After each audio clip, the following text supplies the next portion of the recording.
आज होता आमच्या वीर दादूचा बर्थडे, पण त्याआधी लवकरच आम्ही पोटोबाची तयारी करून घेतली। इकडे चुलतीने चुलीवरती मसाले भात बनवला होता। आता तुम्ही म्हणाल सारखाच मसाले भात खाता, पण आम्हाला सगळ्यांना तो आवडतो बरं का। इकडे मामा नटून रेडी होता, तर आम्ही सुद्धा नटून रेडी होतो, जायला निघालो होतो। आता गावातच बहीण दिलेली आहे, तिच्याच मुलाचा वाढदिवस होता, सगळेजण गेलो होतो। आता इकडे तिचं छोटं पिल्लू आहे आणि छोटूसं एवढं स्माइल करत असतं सारखंच, बघा कसं बघताय की नाही।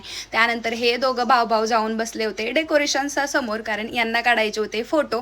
आता फोटो झाल्यानंतर म्हणला की मला त्याच्या थारमध्ये सुद्धा बसून घ्यायचंय।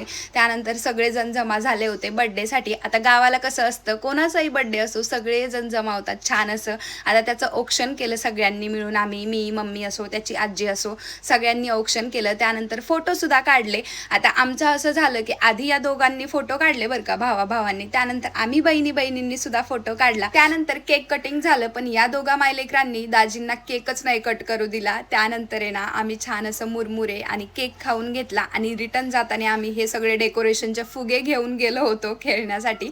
घरी जाऊन मसाले भात खाल्ला। असा होता आमच्या वीरचा बर्थडे। भेटू परत, बाय।